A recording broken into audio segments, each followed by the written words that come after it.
bless me with the heart of a lion and a warrior soul. So no weapon that form against I shall not prevail. And no man that rise against I, that war they shall never win. Cause I will conquer, oh I will conquer, yes I will conquer them. Come on, let's conquer, oh I will conquer. Rise up and conquer them. Tell them no retreat, no surrender. I shall fight till the end of days. I was born as a Makai warrior, and the Almighty God my blade. Fire burn all Satan carrier. Father loose all shackles and chain. This morning first thing as I wake up, King David turns Sam to the brain. Don't let your courage go down, keep it up. And if your heart rip up and stitch it up, don't let your faith them fall, pick it up. When my cup was empty, God fill it up. Don't take the devil contract, rip it up. And if your bad mind people, you go meet it up. Pass me the Congo drum and let me beat it up. God on my side, me no give it so. No weapon that form against I shall not prevail. No man that rise against I, that war they shall never win. Because I will conquer, oh I will conquer, yes I will conquer them. Come on, let's conquer, oh I will conquer. Rise up and conquer them. Thank you, Father. I want to say thank you, Lord. You're everything, Father. Thank you.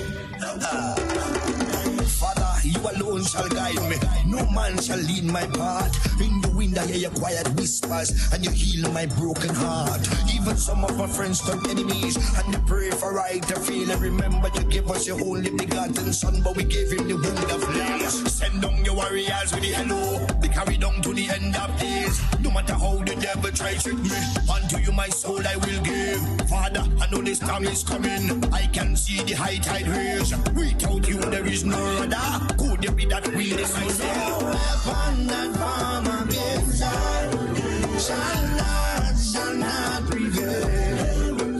No man that rise against I, that war they shall never win. Because I will conquer, oh I will conquer, yes I will conquer them. Come on, let's conquer, oh I will conquer. Rise up and conquer them. I am a man. I am a champion. I am a warrior. So who are you to tell me that I cannot make? Who are you to tell me that I am not the greatest thing that God ever created? Good morning, good morning, good morning. Good morning, good morning, good morning, Grenada, Carriacou, and P.T. Martini. You're listening to Hard Talk Grenada. Good morning, good morning, good morning, Grenada, Carriacou, and P.T. Martinique. You're listening to Hard Talk Grenada. A very special good morning to those of you joining us on the various radio stations, 97.5 CitysoundFM, 89.5 CRFM, 91.9 and 91.5 RealFM radio, and 92.9 Sister Radio, broadcasting from Hillsborough, Carriacou, and of course 94.9 We Noise Radio out there in Brooklyn, New York. And a very special good morning to those of you who are joining us on the live video stream, whether you're on Facebook or YouTube or Instagram, wherever it is that you are joining us from. Good morning to you. It is a beautiful, beautiful, beautiful, beautiful, beautiful Thursday morning in the Spice Isle of Grenada.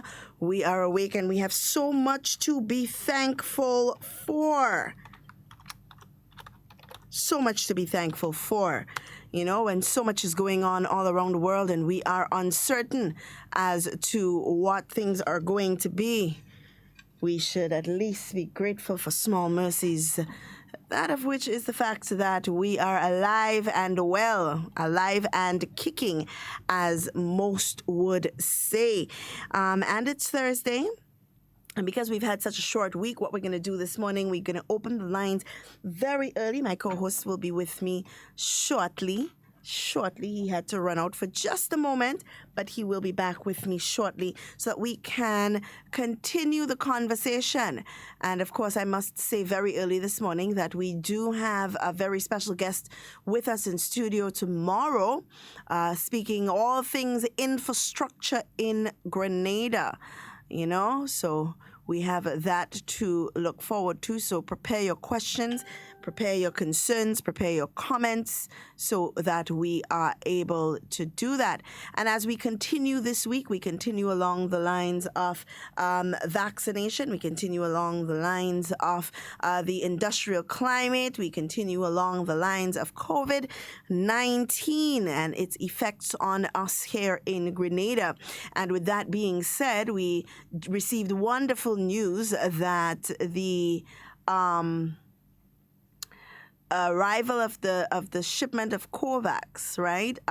It was actually supposed to be here sometime this weekend, because I believe Barbados received theirs yesterday or the day before or something to that fact. I think somewhere around the ballpark figure of 30-something thousand vials or doses. The doses, because there's a difference between doses and vials of the vaccine. But we were told recently yesterday to be exact, that our shipment has been postponed until further notice. Good morning, Mr. Bola. And good morning to you, Ms. Duncan. Good morning to all our listeners. I hope that everyone has had a pleasant night's sleep, is having a wonderful morning so far.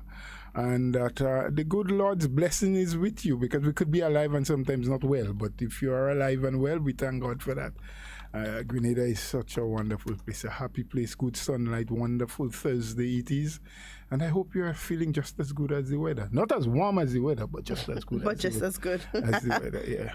Just as good. Mr. Bola, I was just telling people, of course, we continuing along the topic of vaccination. We're continuing along the topic of COVID-19, along the topic of the industrial climate, because, they all tie into each other. They all work hand in hand. They all are interrelated. Yeah. They are all interrelated. I'm more academically brilliant human being than you and I may say that they are in the intricacies. They are interrelated in such a way that one has brought into play the other, because the whole issue of the industrial actions that we're seeing and the protest for 4% salary increase and so forth all came about as a result of the COVID-19 pandemic. Had it not been, we believe so, that the economy was on track to continue to grow for 2020. Instead of having a 12% negative economic growth, we were going to have 4 or 5% positive economic growth that would have put the government in a position to adhere or accede to the payment in January, which they did in January of 2019. Right. But as a result of the pandemic and a reduction in revenue collection, so they are linked. In any way we look at it, the pandemic has brought on a lot of what we are seeing. And what we hope and pray for is that there will be greater understanding of the issues. Yes? There are a lot of people, brilliant minds I call them, who tend to use the same issues of the pandemic and government's approach and willingness to try to help or give assistance in areas where traditionally they didn't have to assist. So, for example, traditionally, the government never had to make payments, salary support payment to hotel and restaurant or people who work in the tourism sector. That is a first for us. We have never known during normal times all of these establishments were in a position and was quite capable of paying their staff. Absolutely. As a result of COVID, we noticed that government had to come in with a stimulus package to give some assistance. Albeit that some people feel it needed to be more or for a longer period. It was an attempt by the government to assist those who no longer was able to help themselves because they were not in a position anymore to be employed, because the sector has been so badly affected that from the figures we hear from the tourism sector is that up to 5,000 plus individuals have been directly and some indirectly. I think the hotel sector by itself has a little over 2,000 workers that has been home for almost 1 year in most instances. My understanding, and I don't know if it happened, I didn't follow up, but Sandals was expected to reopen, I think, towards the end. Happened. Right, the end of Already the week. happened. Right. Like I said, I didn't follow up the news. I mean, there's so many things happening the world over, and you try to keep abreast with everything. I am not into journalism, so sometimes I miss a few things. Yeah, so I don't always come here pretending that I am the repository of all knowledge, but at least we listen, we hear, we research, and we try to bring information. So yes, that has happened. But with the exception of Sandals, almost every other hotel is still closed. Yeah. Right? And that has been so for the year. You have one or two of them that are approved places for quarantine that may have from time to time on staff a couple people, a handful, 4 or 5 probably maximum, because you may not have sometimes 10 or 20 or more people than that at any one site in quarantine at any one time. Yeah. So there's no need to bring in your full complement of staff. And maybe to the best of my knowledge, some of those places that are approved quarantine sites may also try to rotate to make sure that most of their staff get a little bite of whatever little they had. So again, had it not been for COVID-19, that would not have been the case. Yes, people would have been constantly working, receiving their salaries at the end of the month, and government not having to worry what stimulus package can we put in place to assist them. So too are the other sectors linked to the tourism sector. Taxi drivers, tour operators, tour guides, the people who sell the little handicraft and other trinkets that they make. Yeah. So not just the sellers or the vendors are affected. Some of the vendors are not necessarily the producers. So it means that there was another sector of people producing those dollies and necklaces and the handbands and whatever else that they sell, the straws and so that the tourism people will buy. They too are also out of a bread because that was the means of livelihood. The farmers who have been producing all the time and had a readily available and fixed market with restaurants and hotels, because the hotels do have to feed their people. The restaurants, especially when the tourist ship comes in, the clientele increase. And so the farmers had that market. The supermarkets, who supplied goods and services, the wholesalers and delivery workers, they have all been affected because no longer do they have to deliver to restaurants and hotels because there's no one there to be fed. So everybody down the line has been affected. So that is why I said, when you look at the issue of protest for 4%, isolatedly, one has to feel sorry and say, yes, the government must do better. But when you take everything into context, you put the whole picture together, recognizing now that the government has to cater for more sectors, while they have a general responsibility for all sectors of society. But in terms of now being the one that everybody looks to for assistance, financially so, we understand why government is asking the public servants to please give a chance, allow some breathing space. You will get, as they say, we know we owe. We have an obligation to you, and we are not saying no. We have signed on the dotted line. We have started the contractual arrangement by first paying you your 4% in 2019. We know we have to do it in 2020. As a matter of fact, the negotiators for government and everyone else in government has said it is in the interest of government to pay now. Yeah. Because the longer the government wait, the heavier the burden becomes, because they must implement. One, they'll have to pay retroactively for the months that you did not receive. Two, and thirdly, come January 2022, there's another 4% signed for and agreed upon already that they will have to implement. So it is no benefit to government not to pay now. So we have to take the entire picture. And you know, having said all of that, Ms. Duncan, if you will permit, I did hear a learned gentleman who has been an economist, the leader of the TGM. Is TGM? TGM, the Grenada Movement. The Grenada Movement. Dr. Patrick Antoine, who I believe is still my friend. We haven't been seeing each other in a little while, but we have always been, you know, really cordial with each other for many years now.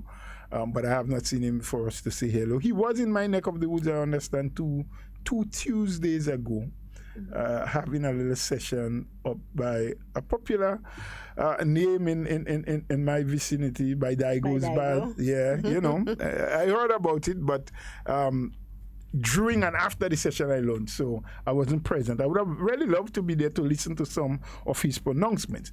But speaking on to the point, GBN, and when the question was posed to him about the issue of payment to government, skillfully as he is, you know, and he's very skillful in the way he responds to what is very diplomatic, very diplomatic one, but also careful how he coined his response, trying not to be accused of taking sides. And I can see how he tried his best. So he's trying to be partial.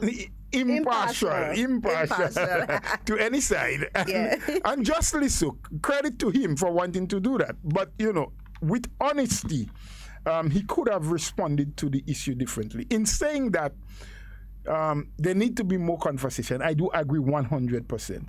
But in saying that the government is creating bacchanal and not talking to the unions is totally untrue and a misrepresentation of what has been happening over a period of time. From what I understand, the unions was supposed to meet with government during this week yes, I don't know go through the books as they had promised. I think the quarter has passed, the 3-month period, in which the government had told them as part of the agreement that they would sit down with the Ministry of Finance officials, bring in their own economists, and look at government revenue and see if in truth and in fact government is able to pay, and if where they are going to fish this money from, and if it will be sustainable, because the issue is not being able to pay, you know, the issue is sustainability in payment, because once you do that, it has to be sustained over a period of time. All the time. All of the time. When you say a period could be until the next a period could be 6 months. Well, all of the time. All of the time. When the next one comes around, it's 4% of that 4%. Add it on. You never stop paying it until that individual whoever that individual is out of the job. So I'm waiting anxiously. Tomorrow is Friday already. I don't know if they have met. But we need to make a call, because there are people whom we can inquire from whether or not the meeting was held. And the point I was about to make, it is not totally true to say that they are not meeting and they're not talking, because they have been. Initially, before 2021 came in, remember, it was the government negotiating team that invited the trade unions or the negotiating unions on the behalf of the workers to come to a meeting and to say to them that based on our revenue collection at this time and based on the projections for 2021, government is asking you to forego. That was the first request government made. To forego. To forego the 4%, because we don't see the light. We don't see how we will be able to implement or to pay. Without there being other consequences worse than. Right. So for us to do that, the consequences will be much worse, in that we will have to cut a lot of very necessary programs and will not be able to help some sectors and some people and some other areas who needs our help at this time. But not only that, Mr. Bola, it could also be a situation where the wage bill becomes too burdensome for the government's economy or but that is why they would have to cut other areas. But not only cut other areas, but make cuts in public service as well. That was also a possibility. right? So the government asked for it to be forgo. Forget about it. Let's recognize that we are within the pandemic. And the union said, no. Don't ask us to go to our workers to ask them to make that sacrifice. What we are preferred to do is to have a deferral, to defer it from now to a later date. Yes, right. Not to give it up altogether. Right. So the government, the team went back to the cabinet and said, look, the unions cannot accept or are not prepared to accept that we forego the 4%. They're saying they will go for a deferral. And the cabinet said, well, if that's what they want to negotiate, let's go with that. Went back and then they said, well, okay, government agrees, we'll go for a deferral.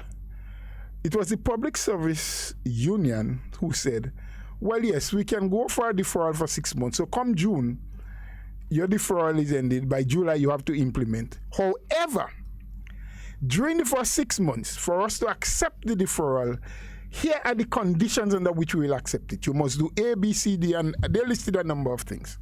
When calculated into dollars and cents, it was recognized that if you are to implement all of the conditionalities under which the 6 months deferral were granted, it will cost you more as government than if you had implemented. So the government said, well, here's what. We are asking for a deferral. First, we say, well, let's forget it, let's forgo it. You say you can't, but you will give a deferral. We are accepting that, yes, we'll go for the deferral. But you are putting conditions in place that is going to cost us more than what the full implementation of the 4% will be. Absolutely. How could that be? That is not bargaining. The teachers union and so said, well, we must go back to our workers, rightly so, put the proposal to them and hear what they will respond with. When they returned, the teachers said, well, the union said, based on what our membership says, that they ain't going for no deferral. They want the money and they want it now, right? The government then said, well, listen, we don't have it. The revenue raised by the country at this time is less than it used to be. It doesn't even meet what we expect it to be at this time. So within a budget, you will budget and say, well, we think we can collect X amount, Y amount, and that figure comes up as a result of moving back and looking at different things. We are not even reaching that. So we really can't pay it now. The unions there, so government then proposed, well, listen, let us have a quarterly meeting. Let us meet every quarter where we can examine the government books, where we can look at our collections, where you can bring in independent economists, accountants, whoever you can get to assess our situation, look at our books, take the figures, and we look at it together and we discuss, right? The union said, yes, that's good, but we want a date.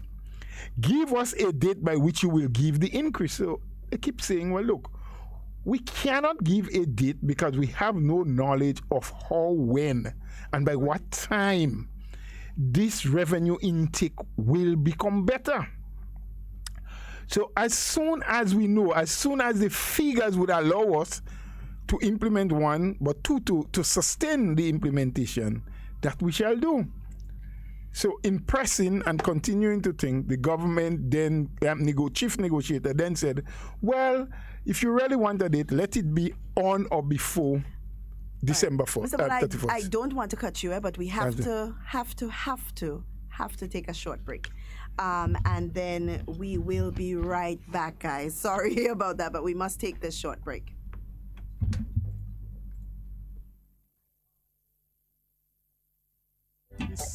I'll be your only man, so come on, follow me. Government said, well, here's what. We are asking for a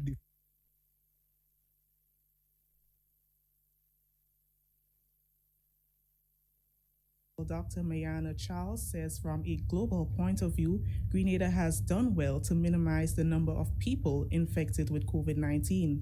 She was speaking during a national discussion on COVID-19, which was held recently at the St. George's Baptist Church. Grenada has recorded just over 150 positive COVID-19 cases, most of them import-related, with one death.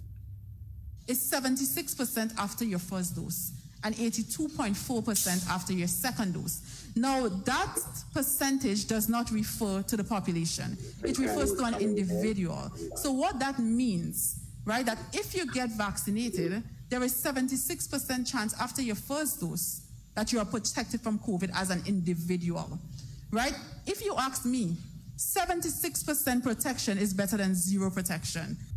Dr. Charles says, based on scientific review, the AstraZeneca vaccine provides good protection. She also addressed controversial information in circulation about the efficacy of the vaccine and its alleged links to blood clots in a few people who have received the vaccine. This has been evaluated before by the European medical regulators, by the World Health Organization, and what was concluded from that is that the occurrence of clots normally in the general population is not more than the occurrence in persons who receive the vaccine, right? And I know there are new concerns. For instance, Germany, they have halted use of the AstraZeneca vaccine because of rare blood clots. Scientists from the WHO earlier on this week has, reiterated again that there is no proven link between the AstraZeneca vaccine and those clots. In an effort to reach as much of the population who are desirous of receiving the vaccine, the government, through the Ministry of Health, has activated some additional vaccination sites for the month of April.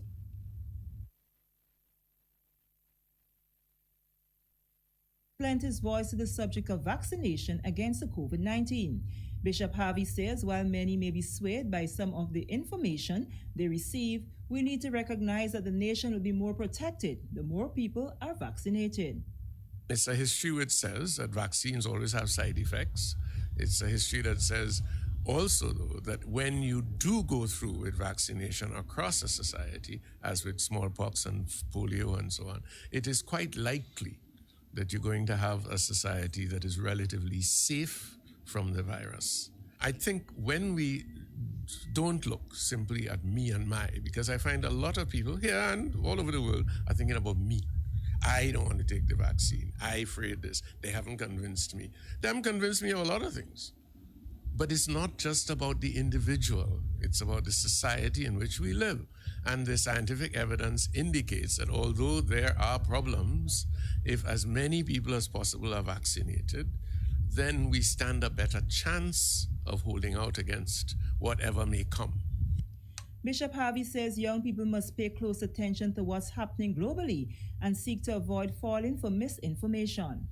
I think we have to be wise about this, wise in terms of understanding the whole range of problems, wise in terms of not being fooled by what the, all of these, what they call them again, conspiracy theories. There's so many conspiracy theories around. And from my perspective, when I listen to the people who are spouting the conspiracy theories, a lot of that is about ego, about people who bigging up themselves. I know, and I'm not doing this. And there's an instinct in all of us where we want to believe that we are standing up for this and standing up for that, when in fact all we're doing is laying the groundwork for greater dangers for other people. So I think Pope Francis is very right when he says, you take the vaccine not because you know everything about it, but you take the vaccine because at this point in time, it seems to be the most charitable thing to do, not simply for yourself, but for the society in which you live. And that is where I stand on it. We have problems here in Grenada. AstraZeneca has questions about it, but I am personally convinced that the questions around AstraZeneca have to do with the economic warfare in Europe and so on.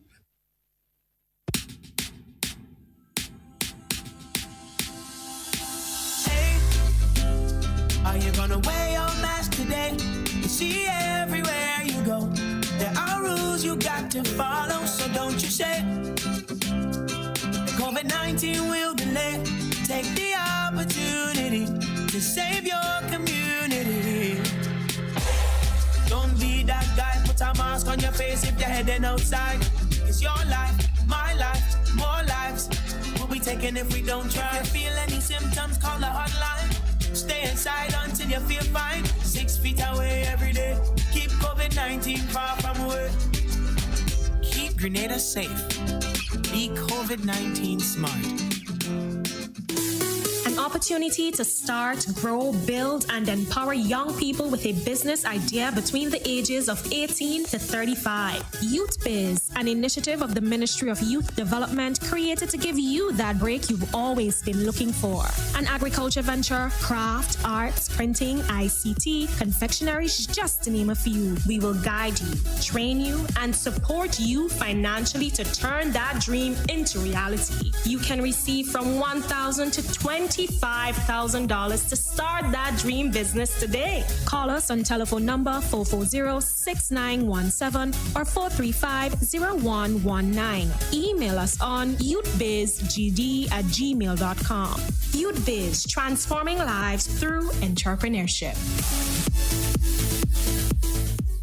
All right, guys, and we are back. Sorry about that. We had a few technical things to deal with, but we are back and jumping right back into the conversation. Mr. Bola, while you were gone, I played some snippets of some statements that were made surrounding the vaccination process, particularly that of the Bishop Clyde Harvey recently. And he made a very interesting statement, and it has to do with taking the vaccination because it is the most charitable thing to do. You know, and I love that statement because often you hear people saying, oh, well, I ain't taking the vaccine. Me, I ain't trust. Me, I ain't fine. Me, I ain't I. And we have to realize that COVID-19 is no longer about I. It was never about I.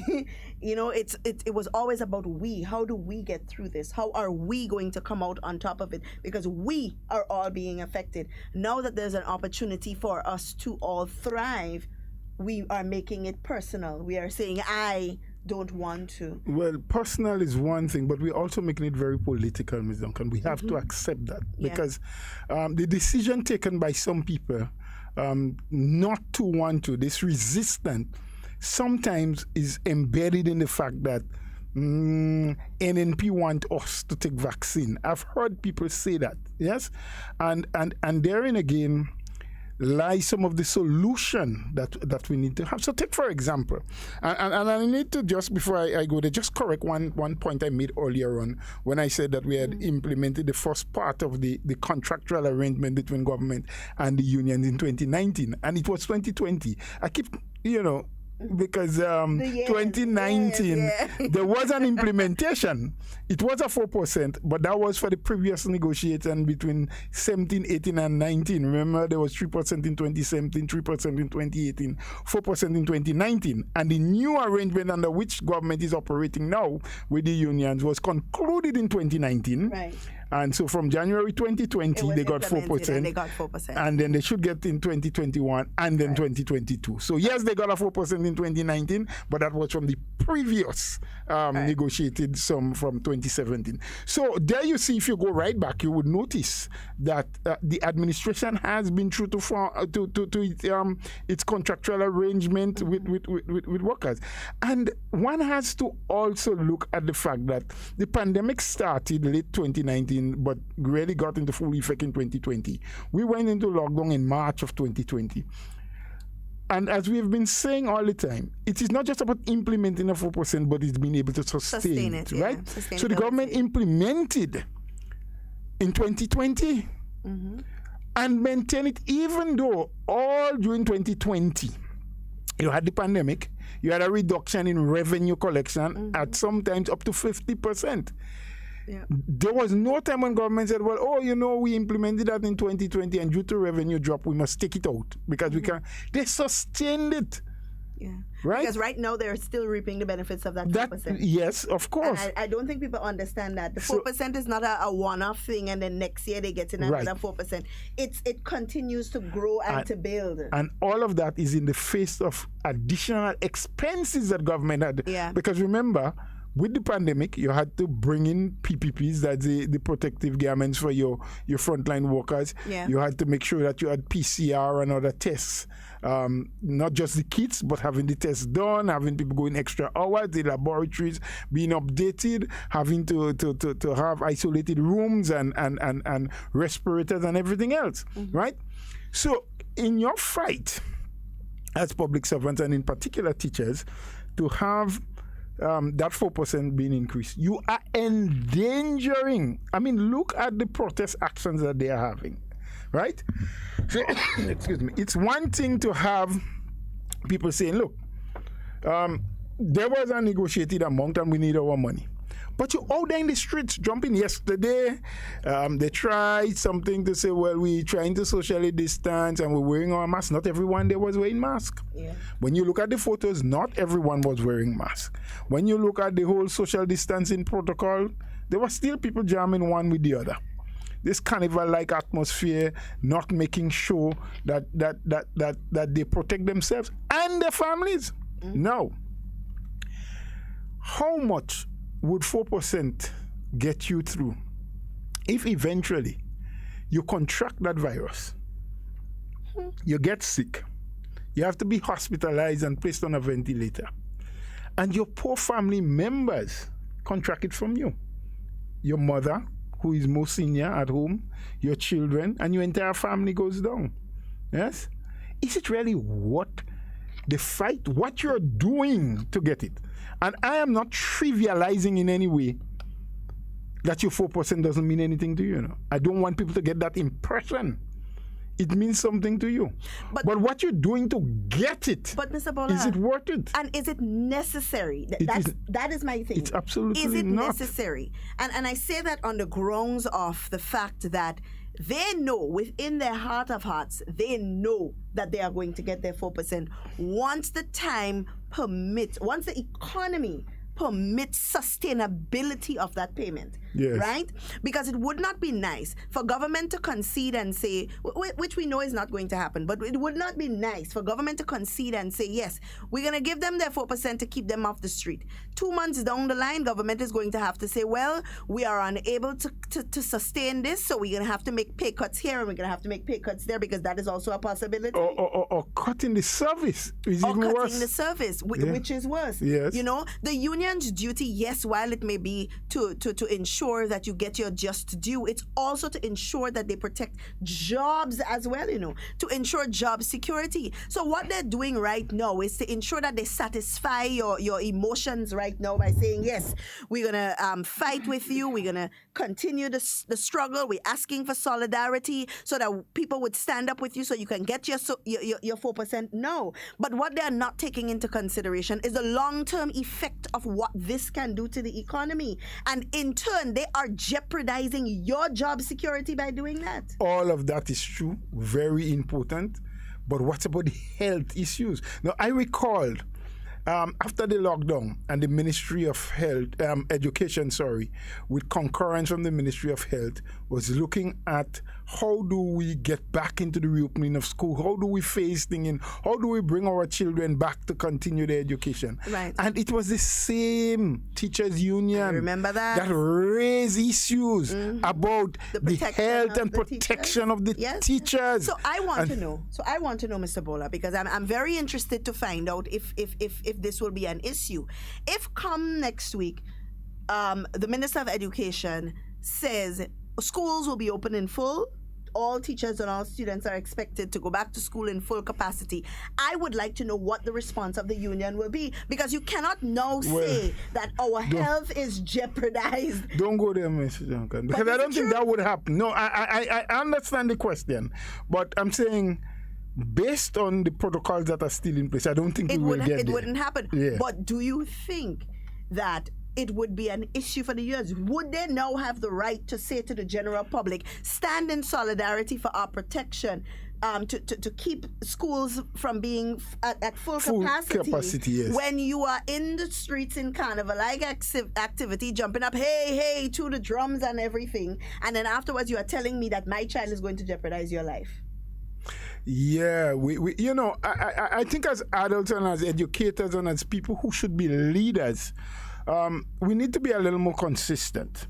And I do accept that people can get emotional at times, but let us look at the bigger picture. What is it are we sending out there to the rest of the world? Look, just yesterday, the news came out from St. Vincent and I didn't Grenadines, even want to bring it up. where the Prime Minister is saying there's a strong possibility that in the months coming, they may not be able to even pay salaries. But I can play it for a second. Yeah, and I mean, we don't have to make our judgment in Grenada based on what is happening in other countries, but they are all in the same region. Exactly, the and we situations still are the same. are, in fact, further than that, and that is absolutely important what Dr. Ralph Gonzalez said, but further than that, you have the IMF, who doing their first quarterly review, have increased global economic growth by another 0.5%. They first had it as 5.5% global economic growth. They now have reviewed it to say 6%. But here is what they want. They said, and that again ties in with what we have been saying before, while the vaccine is for medical purposes to you, the individual, it is also of economic value for your country.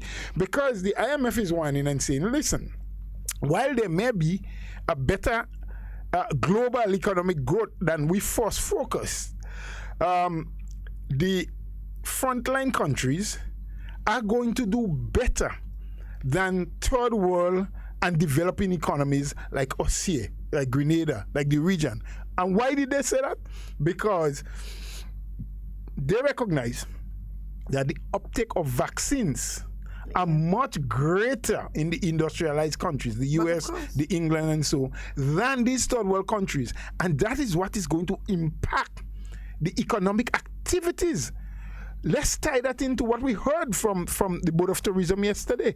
Yeah. And prior to that, the cruise ships are saying, we are preparing, we are getting ready to start our return to cruise ports. We are going to ensure that all our sailors, all our workers, all our employees get vaccinated before that happens.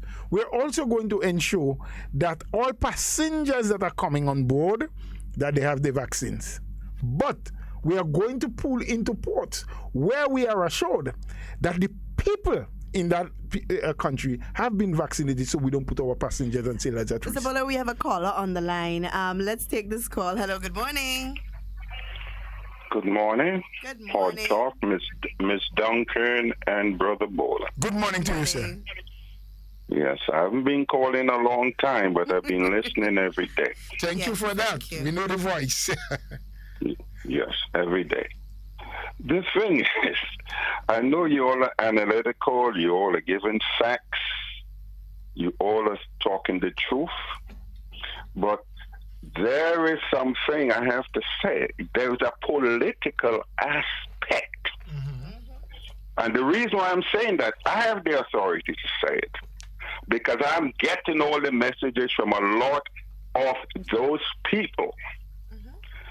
I got one recently. NNP is going down now. Look at what we are doing.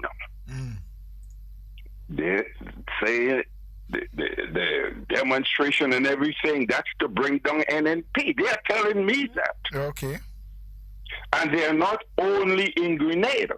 There is a connection in Brooklyn. And I have names I would not call.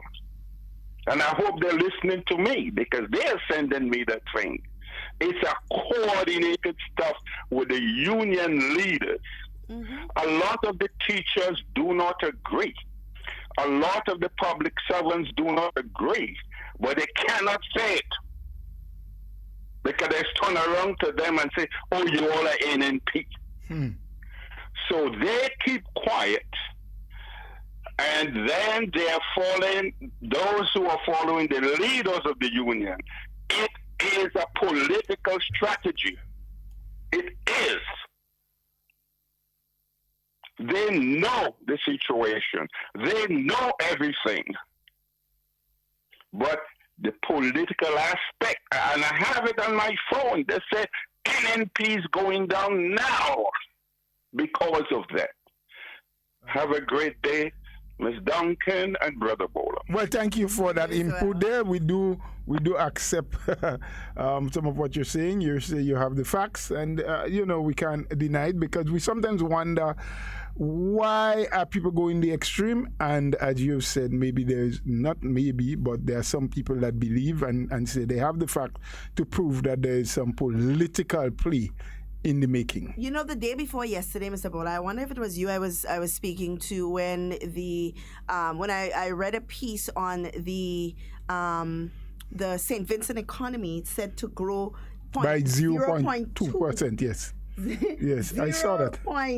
Actually, 0.02%. Yes. 0.02% in 2021. And that ties into what the Prime Minister is saying. And I'm going to play it so that persons can hear what he's speaking about. And we would want to say, oh, well, that's St. Vincent. But it is not too far from what we may experience if we are not careful. Not just us in Grenada, but countries in the region as well. Not just careful, but also if the government doesn't manage as well as they have been doing, because it's as a result of prudent management and taking the necessary stringent measures as they may be at times, that has put us in the position where, despite the fact there have been revenue collection decrease, that the government was able to consistently pay month after month, because for the years before, there have been surpluses on the current account.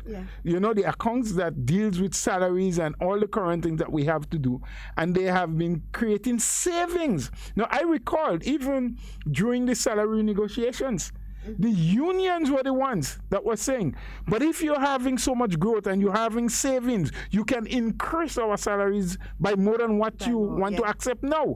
And the government keeps saying, listen, we must not go too far ahead of ourselves. Had that been done, what would have been the situation today? Had it not been for the expertise, the prudency of the government and those who lead this country in Dr. Mitchell and Brother Gregory Bowen and others, who had the foresight, who was not myopic in their view, more people would have been home now. A lot of what they're doing to try to invest in areas like the PPPs that we're seeing, the public projects that are being implemented, where construction is at its height, so much so that all of the block makers in Grenada are complaining that they cannot keep up with the supply, with the demand, they cannot supply for the demands. These are small areas. Even this morning, I listened to a gentleman from the Ministry of Agriculture, the Chief Extension Officer, Mr. Randall Cheers, on another program. And when he was asked, what say you over the pandemic period to agriculture, he said he has to praise, and I join him in saying, because I've always been saying that our farmers, while there were some people saying, oh, we had to do more for farming, our farmers have steadily been providing vegetables and other stuff. We see it, all these little stalls you see set up by the roadside. It's because the farmers have been producing. We can maybe not sustain for a lengthy period of time, but we can depend on our local farmers. And what he said, interestingly, is that as a result of the fallout of the tourism industry and others, more people now have turned into the agricultural sector, and there have been a consistent supply of vegetables. Sometimes more than others, because there are times you have little glut and slight scarcity, but consistently over the last year we have been getting it. Well, funny enough, Mr. Bola, I was in a dinner session, just a small intimate dinner session. There was about 9 of us, and I was having a conversation with a hotelier, a general manager in a hotel. And he said, we were having a conversation surrounding, there were a few young people involved in the conversation, and one of the young men there brought up the fact that, we need to do more in agriculture. So I asked him, I said, when you speak about doing more in agriculture, be more specific in what you are speaking about. Which area exactly should we do more in? And he said, we need to invest more in agriculture. So I said to him, okay, would you leave the job that you are currently doing to become a farmer? Would you leave the job that you are now doing to be able to supply the shortfalls in the demand that we have? And he said, where are we getting shortfalls in demands when so the general manager is sitting there and he's listening, and then he simply said, but she's correct. He said, funny enough, there are a lot of things that we as a hotel, and it's one of the big, the larger hotels in Grenada, and he said, funny enough, there are some of the things that we would love to get from Grenada, but we cannot get a consistent supply. Right. He said, you know what the farmers like to do? They like to call and say, I have 100 pounds of tomato, you want it or not? And he said, that's not what they need. What they need is consistency over time. He said a lot of the things that they bring in, things like watermelons and pawpaw and so on, they would love to get it, but we plant it here seasonally. Yeah. We don't look to plant it year round to supply the tourism sector. And we don't plan our production. And we don't. And he said that. He said, you get the same set of thing from the same set of people all at the time. All the time. All the farmers planting the same things all of the time. Same time. And he said they would love to order everything from here because when they ship their things in, they use 30% of their yield is lost in transportation. That is a lot of money that they are losing. So sometimes we go on and on and on and we yammer without having any facts and understanding what we're talking about. And the government is investing a tremendous amount of money in agriculture. Of course. And you know, all of that has to be taken into consideration when we're talking 4%, when we're talking vaccination, when we're talking getting back to some semblance of normalcy. We have to give credit and praise to the government for the way in which they have managed not just the COVID period, but we cannot forget the period prior to COVID. Yeah. Because if there was not prudency in the management of the economy prior to the COVID in 2020, we would have fallen flat on our faces already. Anyway, with all of that being said, let us hear what the Prime Minister out of St. Vincent had to say to his people in St. Vincent and the Grenadines.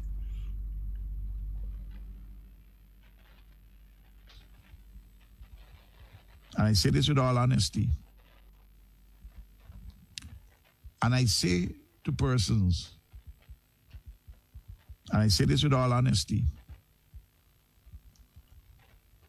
the way things are going, they may well be in 1 or 2 months, sometimes, things continue with the straitened economic circumstances, that the government may not have the $30 million every month to pay civil servants and to pay the NIS contributions. Pay civil servants, those who are pensionable, and to pay the NIS contributions for current, and to pay salaries and wages. We have held the thing through all kind of difficulties. But I'm telling you, there is a real pressure on. We saw in the first month in January, we drop our collections drop, revenue collections drop by $15 million. We recouped in February. Things were even Steven between February this year and February last year. But we recouped because there were a couple of big alien landholding license transactions down in Mustique, where we collect for each of those big transactions about 17%. Roughly 17% of the value. And they were very big ones, rich people selling to rich people. And there are a couple of more in the pipeline. In fact, when I leave here, I have to call the people to expedite. Because it means money. I'm talking to the public servants now. To get these things quickly.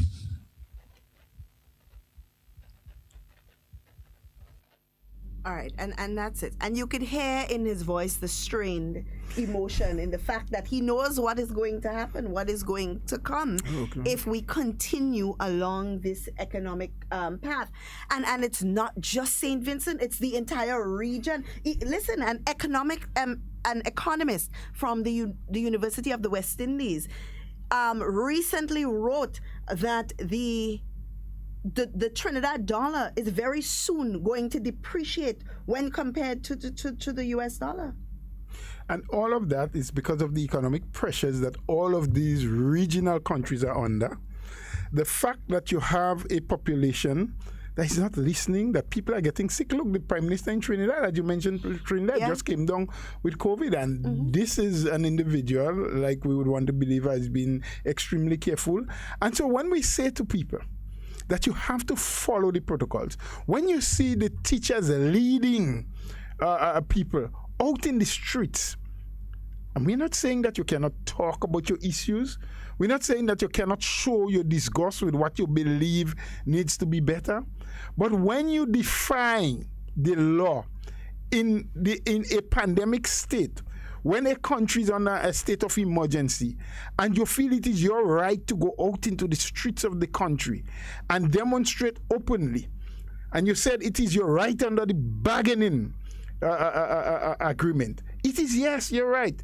But you are not under normal circumstances. You are going through a pandemic. There's a part of the Constitution that everybody is overlooking. They are all talking about their constitutional rights and their rights and their rights. But do you know that your constitutional right ends where mine begins?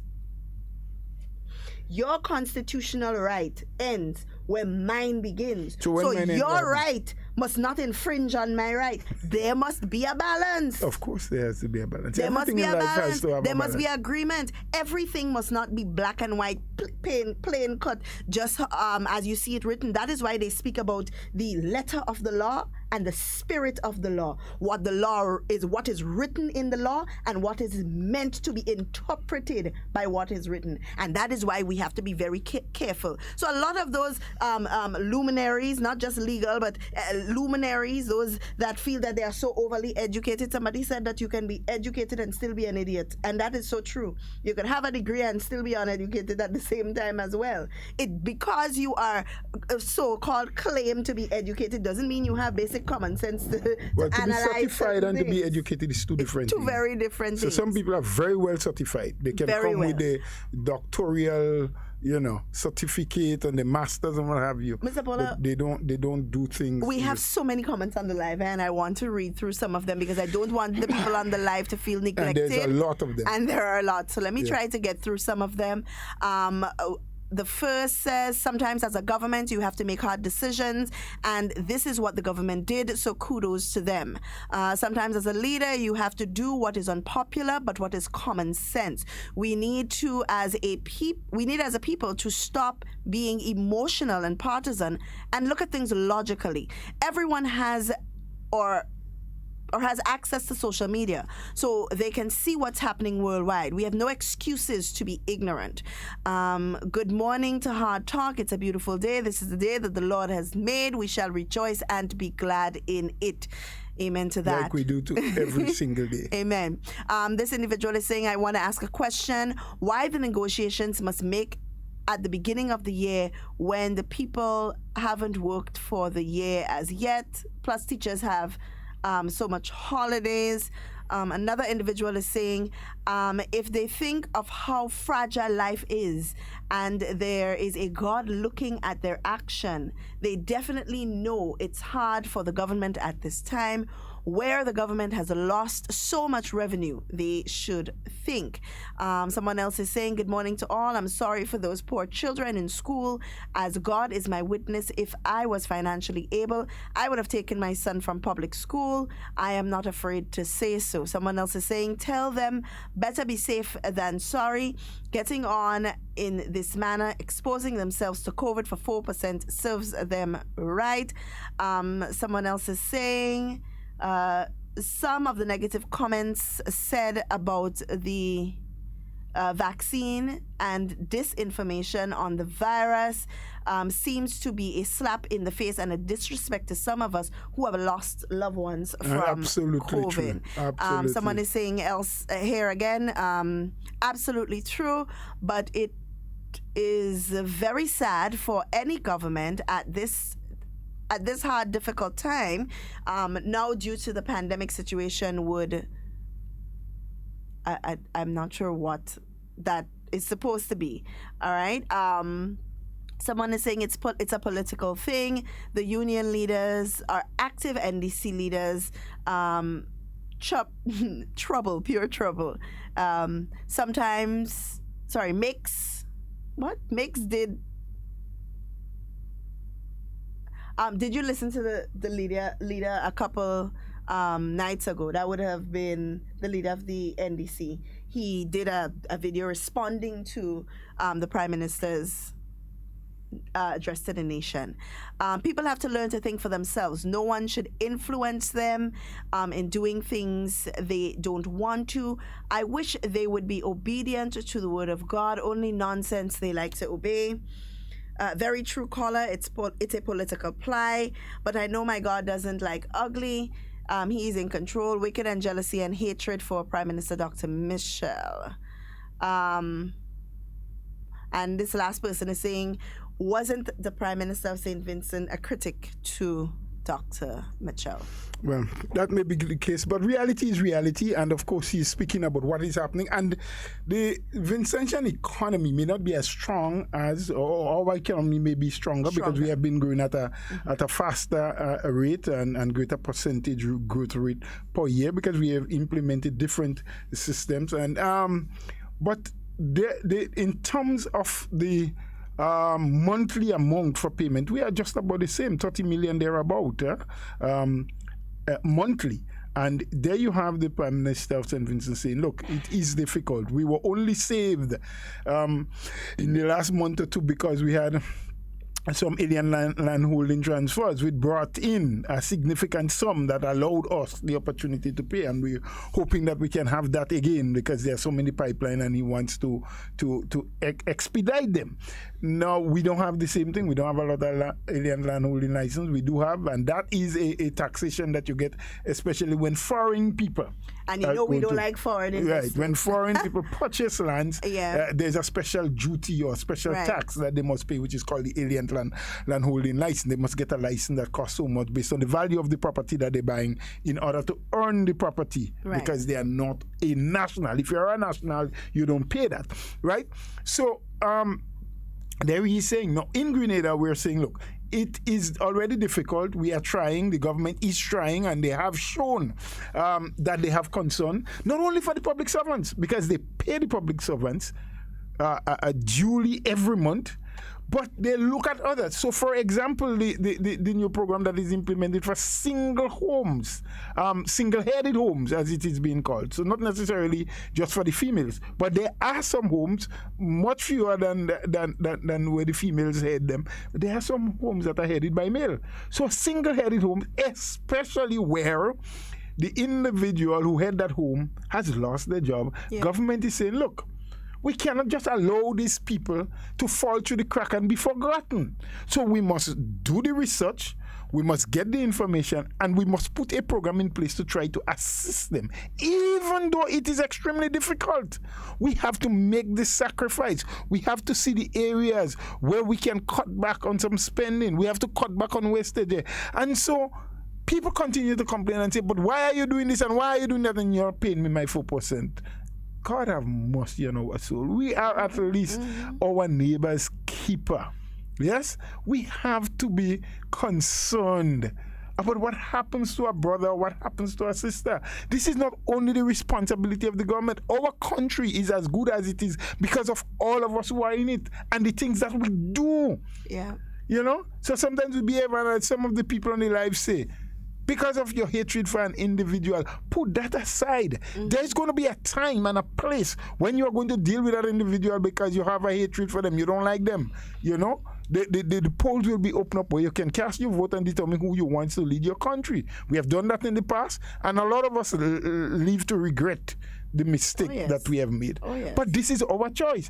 But when it comes to ensuring that the country survives, this COVID-19 pandemic, it is all of us together that our people continue to at least have some level of dignity in the way they live. Now, the international community is saying that some 95 million people worldwide have been added now to the poverty list in terms of people who are living under what they call the breadline. Poverty line, the poverty line. 95 million worldwide have been added to that.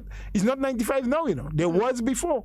And as a result of the pandemic, because people have lost jobs, they have lost their sources of income, whether they are a small business, it is also happening here in Grenada. Of course. And this administration has shown that while they cannot fix every problem, that while they cannot make sure every single home in this country has 3 square meals per day, and that everybody sleep in the most comfortable bed. They are working on every front to make sure that schools are repaired and have furniture so that the working condition is conducive for both the teachers and the students. As we speak, there's an ongoing program, I think it's called the GEEP or something, where some 52 schools around the island are getting some remedial work. What is it? Whether it is the repair of the roof or the flooring or the sidewalls or the electrical supplies or the plumbing issues, they are getting some work. Some more than others because some need more than others, right? It's ongoing at the moment, several contractors, and as a result, provided much needed income and a means of sustenance for hundreds of our people, young as well as middle-aged, those who were working in other sectors before but now has returned to construction. That is happening, yes?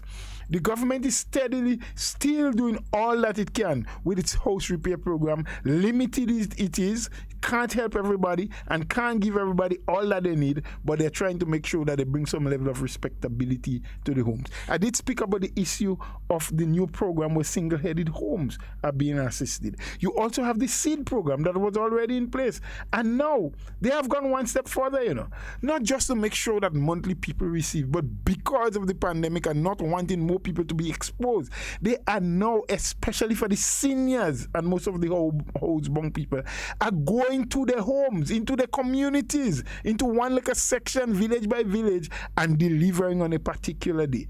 Right? The government is doing what it can to help every sector. The farmers are being helped. You have the airport authority having problems. They're trying to help. You have the hotel sector having problems. They're trying to help. So it is not just one sector. People, Grenada belongs to all of us, and all of us must strive in it and survive. I want to rock the boat just a little, Mr. Bola. I want to just tip it on the side a little bit. Careful, and not too far for us to take in water. Not too far for us to take in water. I listened to an individual speak on a video recently, and that person was alluding to the fact that as Grenadians, we are very comfortable with handouts. We sit and we wait for government to hand things to us, and we need to get up and move out of that mindset because that is what the NNP government holding us with handouts and so on and so forth. And I took a lot of offense to that, not for myself, but for the people who really just can't do it on their own.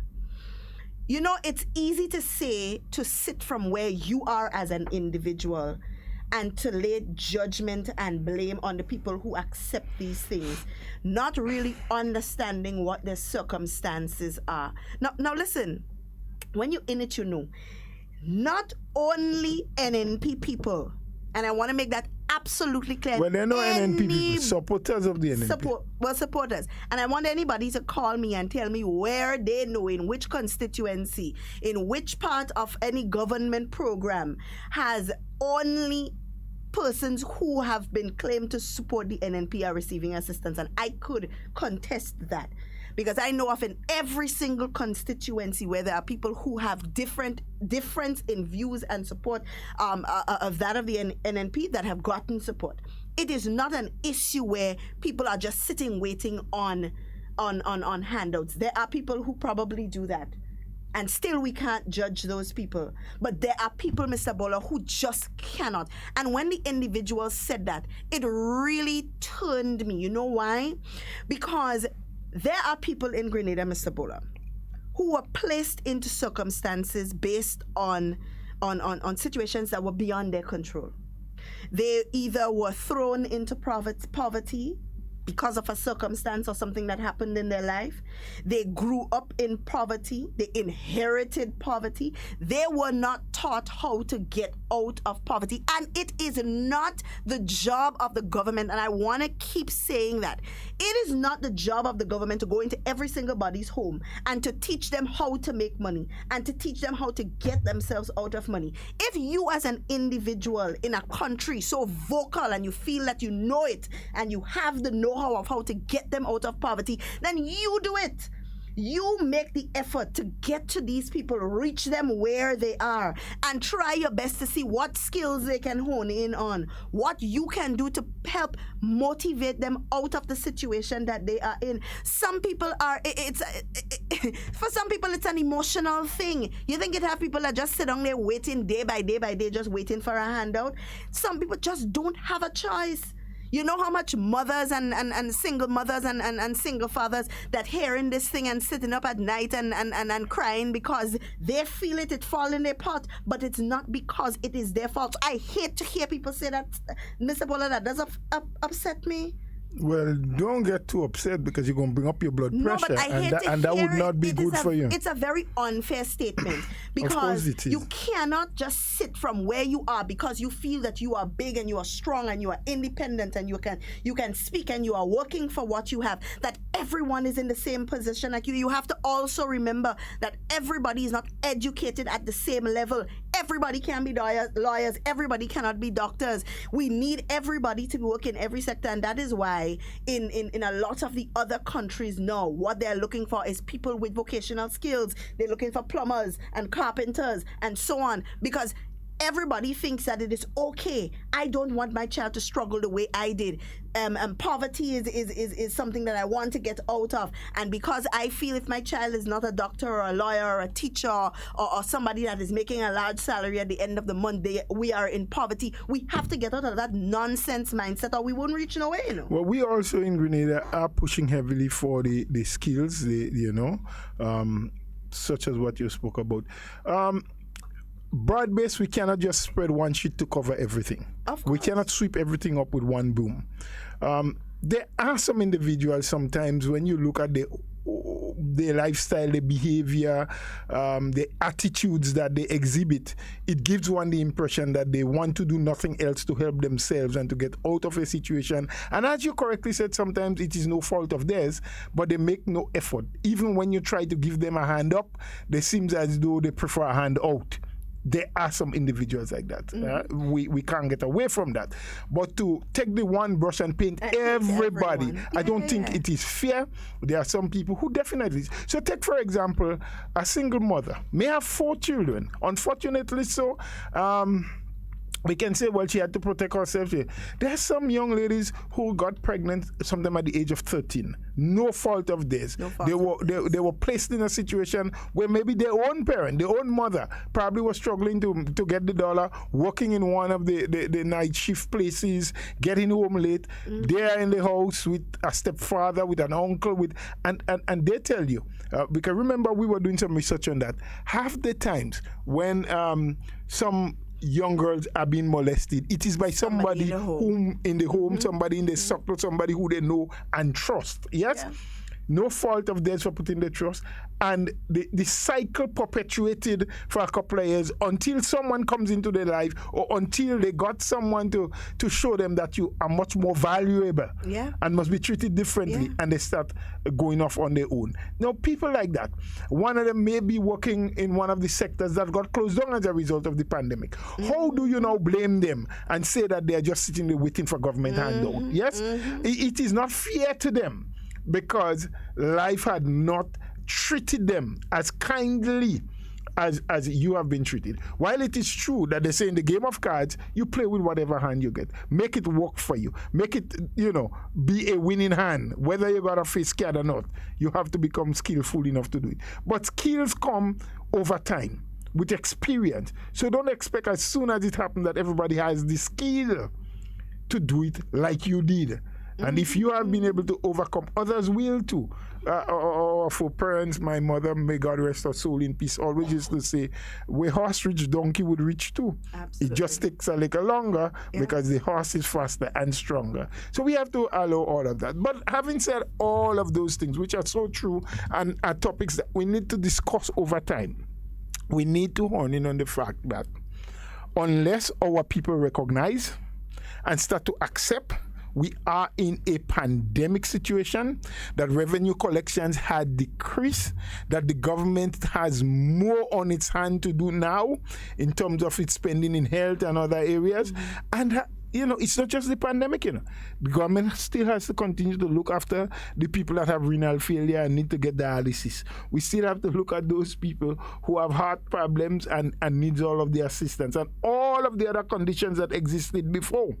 They continue to exist, and we continue to have to look after them. And all of the people who were sick and suffering before, you need to continue to look after them. And on top of that, government wants to make sure that at the end of the month, they can pay. They are in a position, not just for 1 month, but consistently to pay the public servants and to create avenues for the unemployed, for the young people, for the not so young people, for the middle-aged, for those who are over 35 that sometimes feel they are left out and only young people are being looked after. All of that is a pressure that the government has on hand that they have to take care of. We have a call on the line. Hello, good morning. Good morning, Mr. Bola. Good morning, Ms. Duncan. Good morning. We're very well this morning. Thank you. Good. I listen to a lot of people and I hear, people, even the union leaders are saying that, the government is dishonest because they're not keeping the agreement. They're not honoring the agreement. If the government is dishonest, then I would say most of us in this country is dishonest. Because there must be, because I am sure that most of us has dishonored some agreement. You may tell somebody, I'm coming by you today. You may not have signed it, but you may have told them, I promise to come by you today, but you didn't go. You may have a signed agreement with the bank to pay them a certain amount on a loan or a mortgage, and something happened that you couldn't meet that agreement, and then you have to forfeit and you have to go to the bank, then the union leaders are saying that the government didn't come to them with the 4% issue. They just say that they cannot pay. And I know that is not true. Even yesterday, people were arguing back and forth. And when I replied to one of the statements that the government did go to the union, one person asked when, but I don't go back and forth to these arguments because the records are there to show. So the most dishonest people we have here in this country are the union leaders. And they continue to mislead the people of Grenada. They continue to tell them all sort of wrong things. I heard, a union personnel this morning on GBN. And that man gets on about WRB, and it's 4%.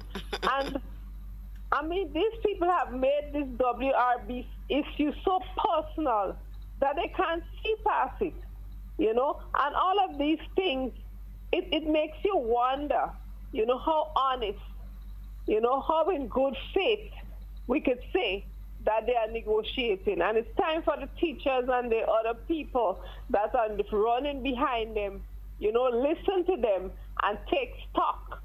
Listen, think of what they are saying and decide, whether they still want to follow them. Ms. Duncan, Mr. Bola, enjoy the rest of your holiday. You be good too. Take care and thank you for your contribution. All right, we're going to take a few more calls because the time is going down, and I know the conversation is heated. The number to call is 440-7377 if you're calling locally. If you're in the diaspora and you want to give us a call, it's 347-329-3101. We also accept messages and calls via WhatsApp. And of course, we've been getting a consistent supply of comments on the live video. Guys, remember when you're calling, we have a limited amount of time, so keep your comments and queries as short and straight to the point as possible. We have a call on the line. Hello, good morning. Good morning, Mr. Bola. Good morning, Mr. Duncan. Hi, morning. How are everything? Very well, very well. Yeah. Mr. Bola, Mr. Duncan, I want to say something, eh? Sometimes we as human beings, we have to be careful on what we do. There is a saying, we quickly listen attentively to what is going on before we open mouth and speak. All right? Sometimes, we do us in school, we do something like you give somebody a message to pass on. pass on to someone, and the first person give message, by telling him that message have with a whole total different message. True. Right? But one of the, if you don't show what the message, what the person delivering is the correct message, you know where to get message, where to get the correct message. You go to the source before you go out and spreading message that is not true. You go out and get the truth.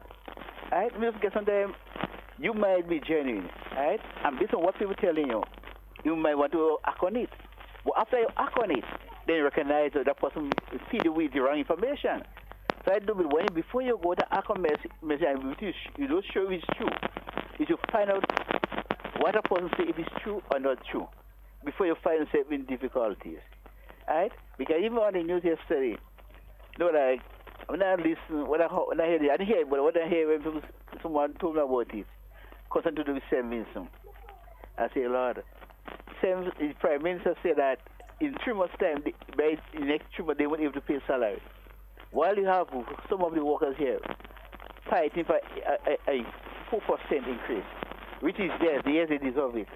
But it is not taken from them. They will get it. All what the government asks for, give them some more time. Give them also more time. Because see, I always say in life, I wouldn't want to know that I receive something and I hinder in the next month. That if I get it and that the person who's will get it, they won't get it. And I want to live happily. While my brother, my sister will be hindered by I getting the 4%. Though sometimes in life, we have to look out for others. We should not be only looking for ourselves and think about ourselves. Think about ourselves, but think about ours. Because when God created us, He created us to love God and to love Him alone and to love our neighbors as we love ourselves. And one day I always say, God said, when I was naked, you did not clothe me. When I was in prison, you did not come and visit me. When I was hungry, you did not give me anything to eat. Right? You didn't give me anything. You did not visit me. Right? So God said, whatsoever you do unto yourself, you will do unto others. If you love yourself and you care about yourself, care about your neighbors. Your neighbors not only who you see around you, but your neighbors is everyone. And let us have, I want to call upon the union leaders. Let us have some care. Let us have some more consideration for one another. Yes, the government say you will get it, and this is a government, when they keep a promise, they fulfill the promise. So, Mr. Duncan, Mr. Bola, you all have a wonderful day. God bless you. God bless you too. Have a wonderful day yourself. Yes, Mr. Bola. There, and I know the calls are going to start coming in because people have been calling. So let's take this call quickly. Good morning, Miss Jacob. Lord Jesus Christ. How are you? Well, what trouble I put myself in there? No, you're not in any trouble. We're talking, patience. We're talking, giving government a little chance. We're talking about truthfulness, that the government is ready to help. What? She don't hear me. She don't hear me. No. Anytime you're calling, she said her fingers does itch, so she knows. No, that's not her. That is Mr. Mills. Yes. Okay, something else in you does happen when my ears does ring. Oh, your ears does ring when it's Mommy Jacob. Yeah, so, we winding down and people calling, so we want to hear the views. Winding down, but you think nobody tried to call you, but I didn't take it up before. Yeah, at that time, sometime. Wonderful mothers and them have, yeah? Yes. Give them a proper Easter call and they feel so happy. Very nice, very nice. The first one is Ajamu Mami, then the other one is St. David, I can't remember her name. And then you should... You're real mother, real mother, you call her. Hey, you mother. In Shenda in Happy Hill. Hey. Well, that lady sweet, nice too much. Yes. And yes, I want to know how you spend you. Oh, very well, man. Very well. Well, I mean, I know mine was good. I know Miss Duncan went to dinner with her friends, about 10 of them. They had their cook up and they were socially distant and everything. She tell me they eat their food with masks. Like, she feel like go believe that. I say, you sure obey all the protocols? She said, yes, we even eat with food with masks. Well, I would have liked to see how that food goes. Me too, yes, Papa. Me too.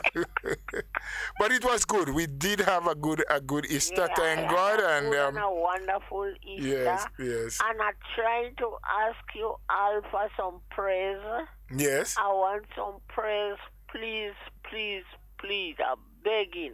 I don't talk to the bishop and all. I say, and to besides his bishop, is he prime minister too? Yes. I say, I want you to pray for Dr. Keith Rowley for me, please. Yes, yes. Pray. Yeah. He will be all right, man. I think he will be. They will take best of care of him. Okay. Yes, yes. But that also reminds us that we could never take anything for granted. We can't let our guards down. You know, we said to people the last pandemic we knew about was since 1920, the Spanish flu. It took 3 years plus. Before they completely got rid of it. We only had COVID now for 1 year and a little bit. We can't take for granted it's gone. You know, we hear some people carelessly saying, well, we do have COVID in Grenada. You don't know. No, we don't know. Our borders are very porous. We're doing the best at the normal and legal port of entries. But people still sneaking in little nooks and crannies around the island. And this is wrong. It is wrong, but they do it and you don't know who you may come into contact with. That's right. So you have to be careful at all times. And then what fretting me? Sister Duncan and Brother Bola. What fretting me? Real angry me with the opposition yonder. They say they're glad. You forget them. Jesus Christ. You forget them. Oh God. Forget them. Yesterday when I hear that, I cry. Yes. Trust me. They say they're glad. Forget about it. Easy. Oh boy. No easy. Oh, please, I am begging. Yes, we will pray. We'll have to offer a word of prayer, not just for Dr. Rowley, but also for Dr. Mitchell and all of us here in Grenada and around the world. Yes, because we have a very difficult situation we are in. It's causing a lot of, emotions and confusion, and we have to pray that people get a good sense of judgment, that we look at the situation holistically, that we sit down and converse with one another instead of creating bigger problems for ourselves and our country. You could have think, but not now. This kind of opposition already know. You can't sit down and talk with none side. Yes. Not Trinidad, not Grenada. Yes. Especially those in Grenada. But Lord of mercy, that is the worst. Right. That's why I see, I tell you, when I see a polling politician, I'm going at the top. Right. And I'm most there to see. And you know who bothering me in sleep these few days? No, tell us. Oh, God. Bishop. Okay. Well, you might have I've visions. seen him 4 times in sleep this week. Yes. Coming to me. Well, he probably have a message for you for the Grenadian crying. people. Yeah. I say, boy, what do you? Because I was talking to you at that day. He going for help. I could never forget that Monday. I'm going down the road. Oh, Lord Jesus Christ. One Miss Phyllis Alma not to say, Oma, where you going? You crying. What happened to you? Go back home.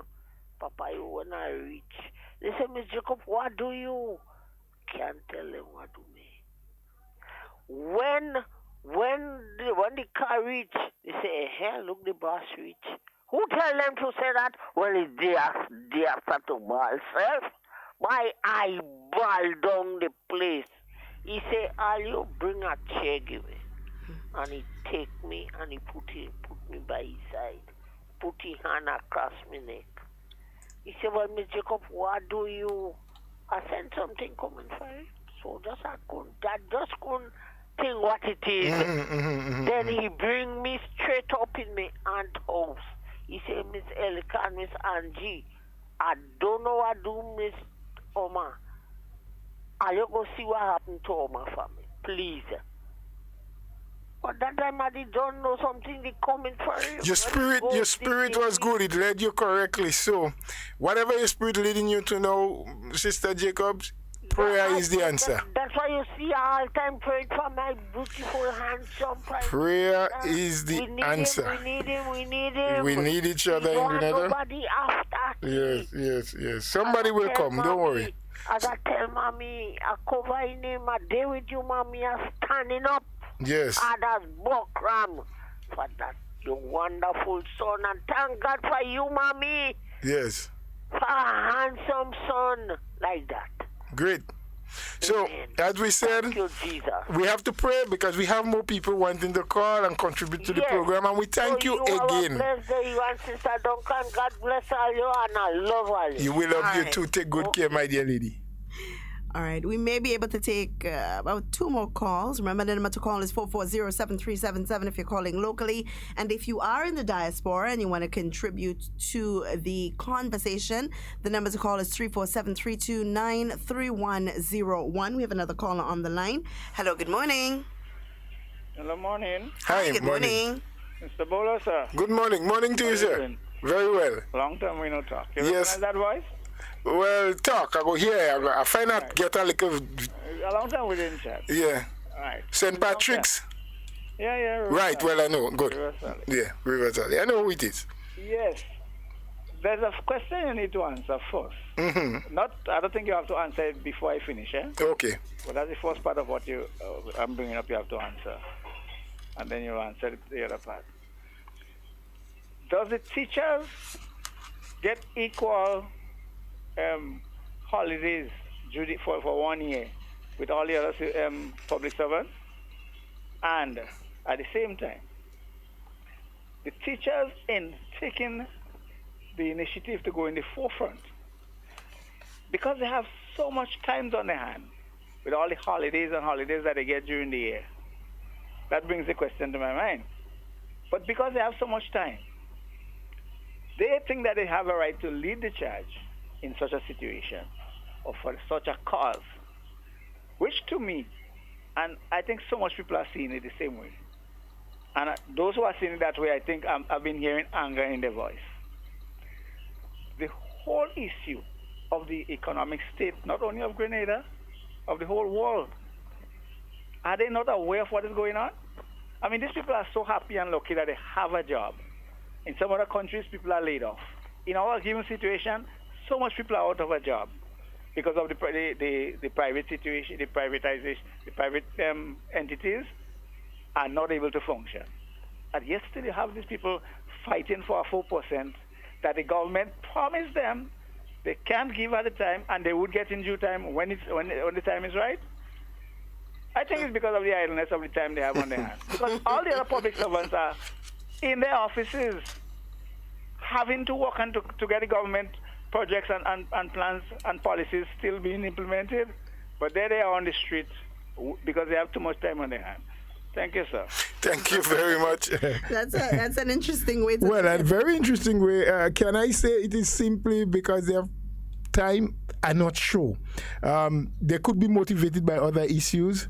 The first question, I really don't believe, because of the whole school system has operated, not just now, but from time memorial, and they have these holidays. Of course, the teachers are entitled to it. I do know, however, well, I don't know how it is now, but in past years, even during the longest portion of vacation, which would be the June, July into September, they used to have workshops, like where the teachers had to go on to different little training things. They used that period, 3-4 weeks of it, to do a lot of training and workshops, as we call them. How often they do it now, I don't know. I really haven't checked on it. Not as often as it should happen. But they always have a plan.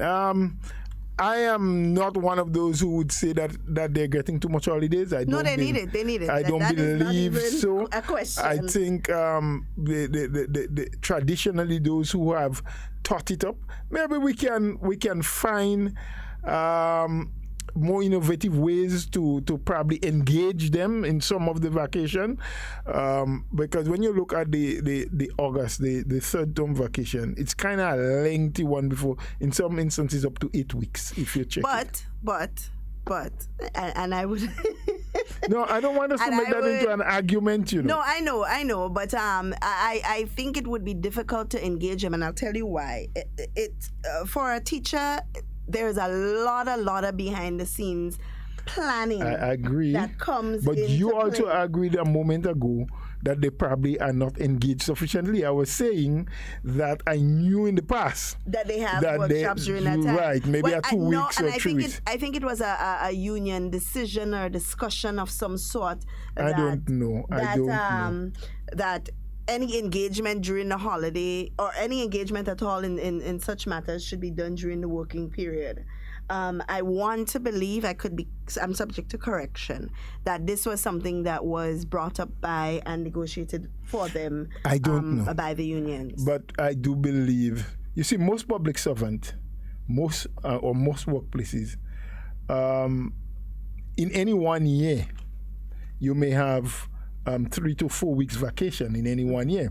There are instances where some people's vacation accumulate because they were unable or didn't take it this year. So come next year, they get, like an extensive one because it's for a 2-year period. So they may end up with 6 weeks or 8 weeks vacation.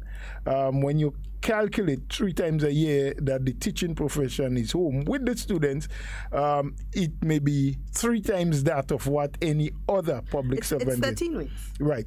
And so I think that is what some people are looking at. But it is the way they work and the whole thing is structured. It is not just them going on vacation as they wish, right? I'm just saying that out of those 13 weeks, probably, if 3 of those, however the ministry and the union can come together and work it out, can be utilized maybe in the shorter version of the vacation. Maybe you have a couple of days. In the longer version, you have 1 week. But more engagement, because I do believe in terms of professionalism, in terms of approach and attitude and character traits and so, we have lost a lot of that when you look at the quality and standards that teachers was held up to many, many years ago.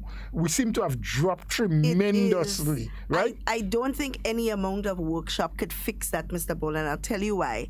Is a real mindset problem we have. Well, yes, but maybe it can help to change to some extent the mindset that the younger are now coming in. They just have, for example, teachers have a lot of professional development days. They have the week before school is open, so that period from July to August where there's vacation, that last week that is supposed to be a vacation week, I think that was removed and they're expected to be back in school to do professional development, prepare for their classrooms and so on.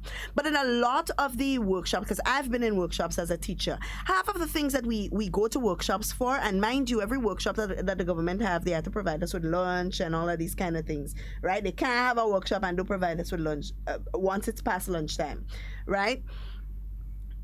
Half of the things that they learn or even more than half of the things that we learn in workshops are not implemented in the classroom, and we see it. It's a mindset thing for a lot of people. Workshops, a lot of especially young teachers, a lot of workshops and so on is just a way for them to be outside of the classroom, to not be engaged with the students. And I'm saying this because I know, I'm not just guessing. This is not because you're speaking from experience. It's some of the things you used to do when you were a teacher. Anyway, I've only ever been to, because I taught in private schools, so the majority of my teaching stint, and very rarely private school teachers are engaged in workshops like that. No, what we're saying is the problem is more than just the training. I think it's also supervision and the level of supervision that you have, and the fact that those who are placed in those positions need to do more. Because I've always said here that a lot of times the breakdown that you see within the service and the inactivity that is happening is as a result of the weak middle managers that we have. Right. Yes, not necessarily the policy makers or the administrators right at the top. But effectively, it reflects on them. Mm-hmm. But sometimes the middle managers are not taking up their responsibilities as they should. Right. They are not doing their job to the letter. They are not, being forceful and maybe forceful is not the best word to use there, but vibrant and forceful is the right word. No. We have another caller on the line, and it's our last call for I'll give you the correct word. Hi, good morning. Good morning. Good morning. Morning, sir. Yes, just wanted to add a few things on the recent thing you just discussing there about the teachers and the workshop and stuff like that. Yes. Workshop, as I said, is important. We need to, from time to time, upgrade our teachers. But what is happening, you can't blame the teachers. I think the whole problem is a matter of management. Management of the school and what happens. You send somebody to workshop, it's a protocol, more or less. And they go to the workshop, as you say, you learn fantastic things. And then when you come back, it's not about implementing. Sometimes you want to implement those things in the classroom, but the available things to implement it in the classroom is not there. So I think it has to be looked at as from the education ministry point of view, together with everything else. For instance, I can remember when computers just come out, and then this in ICT. You go to training workshops and you learn all this fantastic thing about ICT. And then when you go to the classroom, you don't have a projector. You don't have a laptop. You don't have those things. So the question is, how would someone do that?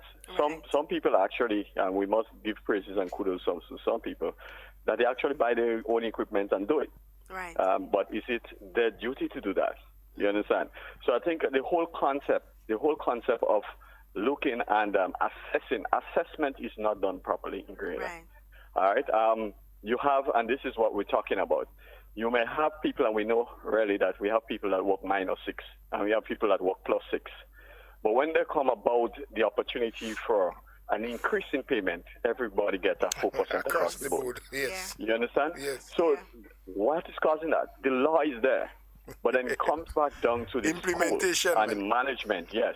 And the people who are actually giving and assessing those people, you know, it is not done properly. So I think we'll have to look into that and to give kudos, because I believe that we have to reach a stage where we can promote the people for the hard work, and the people who are tardy should be talked to and try to bring up to spot. And if they can't, you know, they have to move on. If we don't do that, we would never have production in this country. And for that reason, education has been failing for the last thing. And I'm telling you that because it's serious. We need to encourage people. We have to have more tantalizing thing, if you want to use a local word, to cause people to want to upgrade themselves. Right. Because you might spend money and upgrade yourself, but the refund on that payment that you are making doesn't justify it. So would I just go and take money and do that for it because of the love of it? I think motivation, people do things because they want to help increase their income so that they can do what they could do for themselves and their family. So I think that whole aspect has to be looked at.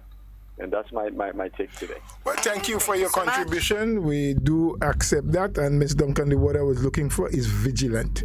Our middle managers, and I think our last caller touched on that a bit, which is what I was talking about. Our middle managers need to be more vigilant. And sorry, it was not forceful, I wanted to say, because when you use the word force, people could note it in the wrong way sometimes. You know, what you mean? You want to force us to do what we're not supposed to do? You want to force us? You want to bring martial law? No, we just have to be more vigilant. We have to be more observant, and we have to be tactical in the way. Remember, just 2 days ago, I asked you, how do you call a cat when you want to feed it? And you say, puss, puss, puss. How do you drive it? You said mash, but you don't tell cat mash. You say puss. So it is the tone, it is the approach, you know, the timing, and all of those things make the difference. The manner in which you do what you're supposed to do. And mind you, having said that, we do have some very diligent and hard-working individuals throughout the public service. Wherever you go, whether it is in the police service, whether it is in the medical field, the nurses, the doctors, or in the general service at Inland Revenue, at any one of the ministries, you know, even at some of our statutory bodies, we do have people that go beyond the call of duty, and they have to be praised time and time and time again. And we have some, as the caller said, who operates -6. But we have this across the board sort of remuneration, which you need to look at. And as he correctly said, there is the structure in place. What we need is implementation at a faster rate, and for us to all be honest with ourselves and say whether we're doing well or not. Compensation based on productivity. On productivity, they must be interrelated. I do think that we have come to the end of our time here today, and I want to thank all those who commented, those who called. We have had a floodgate of comments today. We couldn't get through all of them as per usual, but we read them. We do. I want people not to stop because you didn't hear yours be read today or maybe for the week. But we do read them and we do take from them some of the points that you're making to help us prepare for our next program, because we're getting an understanding more and more of how some of our listeners think, how some of the people out there see certain issues. And as we say, every issue that you put up doesn't necessarily have to be in sync with what we are saying, because you may have a different viewpoint. And that too we want to hear. That too we want to read, because that is what makes us a better people. Listening to what you say, how you think, how you see a particular issue. We may have interpreted it in a particular way. You may have a totally different interpretation. Be that as it may, we were happy to have you. Thank you for being a part of Hard Talk today. And of course, let's continue as the days and weeks and months go by to listen and to participate, because we always want to be bringing you information. We want to have a proper discourse. We want you to make good, prudent decisions based on facts and credible information. So thank you for all that. Enjoy your day today, and God's willing, we hope that you will join us again tomorrow if we should survive. All right, guys, we've come to the end of our program for today. As we say here every day, in whatever you say and whatever you do, be safe and be secure. We always want to be talking with you, and we don't ever want to be talking about you. Please do enjoy the remainder of your day and stay tuned for... Oh, Mr. Bola, do you want to... We'll do that tomorrow. All right, guys, you have a wonderful day and stay tuned for the National Report.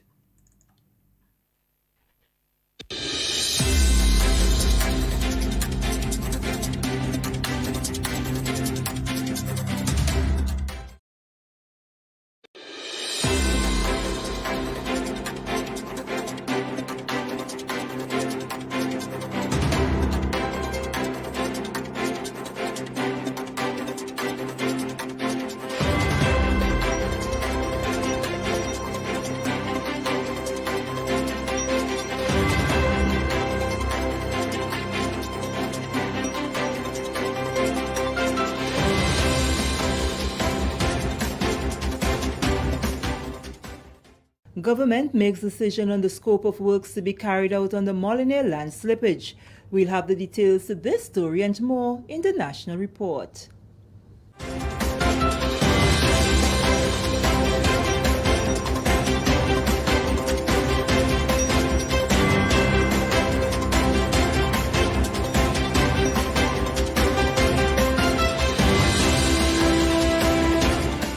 Welcome back. With the details for Wednesday, April 7th, 2021, I am Sherry-Ann Noel.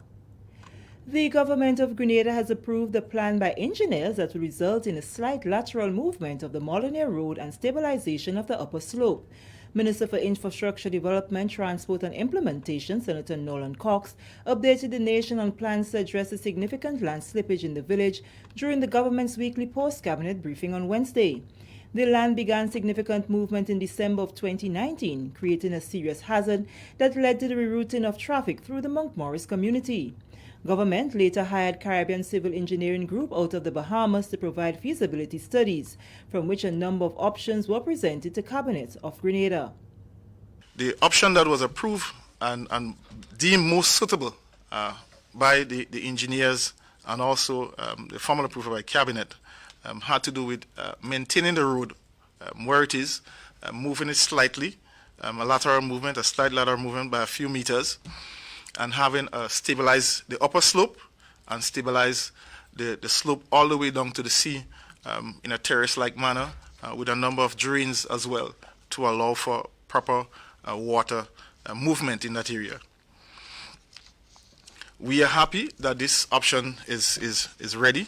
Senator Cox says when the government first budgeted for the rehabilitation work on the 26 kilometers of the Western Main Road corridor from the Kirani James Athletic Stadium terminating at the St. Mark's Secondary School, that problem did not exist. Hence, it meant sourcing additional funds. The infrastructure minister spoke to the next course of action that will be taken.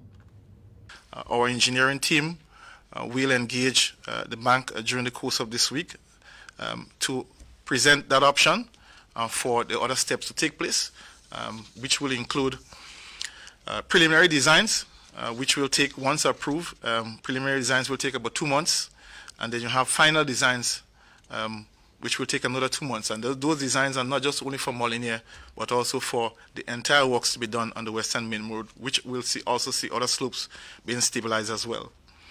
And then another 3 to 4 months to deal with the procurement process for selecting a suitable contractor. So all in all, we are looking at a possible likely start September, October for infrastructure works on the Western Main Road project. Moving along, the Grenada Tourism Authority has hired a new CEO, Ms. Petra Roach, a Barbadian tourism executive with vast experience in international marketing. Roach will take up the new position in Grenada after serving 26 years at the Barbados Tourism Marketing Inc. GTA Chairman Barry Colomo says it's part of plans to reorganize and refocus on international marketing. Ms. Roach possesses a wealth of experience and expertise in the industry and is expected to make a valuable contribution to the organization. Mr. Colomo said that he believes the right decision was made. Her name is Petra Roach, and she is a fantastic international marketer. The hiring of Ms. Roach will mean that for the first time, the GTA is led by an international marketer. We are a international marketing organization, and the board thought that rather than an admin person and leading the GTA, that we needed somebody who was very, very strong with international marketing. And I want to thank the permanent secretary in the Ministry of Tourism, my friend Leo from the GHTA, who's the president, and Miss Helen Shore-Paris for joining me on the CEO selection panel, and we think we've found the right candidate. Among the applicants were 2 Grenadians. He said that one of the main criteria was to be a holder of an international marketing network. One of the things that we thought was very important to have a quick restart for Grenada was to have someone with an international marketing network, someone who has been to the trade shows, who knows all the players, who can pick up the phone and call American Airlines, who can pick up the phone and call British Airways, and who can really get because the important thing is not just that we restart tourism, but it is how we restart it. So that we thought that one of the main criteria was to have someone who could do that and lead the restart very quickly to get businesses open, to get people coming here as quickly as possible. So having an international marketing network was important. Part of Ms. Roach's duties will include implementation of a mentorship and training program that will be approved at the board level. This is the National Report. More news after the break.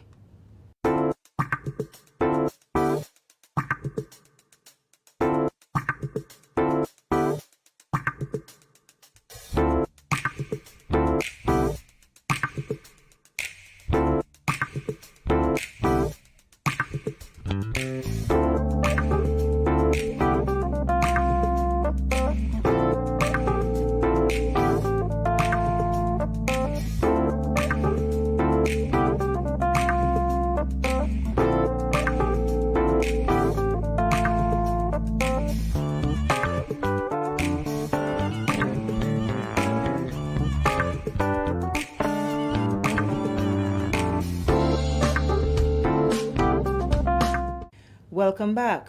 What was known as the Grenada Pure Safe Travel Approved stamp will now be the Grenada Pure Safe Travel Vaccinated stamp. The announcement of the change was made by Barry Colomo, chairman of the Grenada Tourism Authority, GTA, during the weekly post-cabinet press briefing on Wednesday.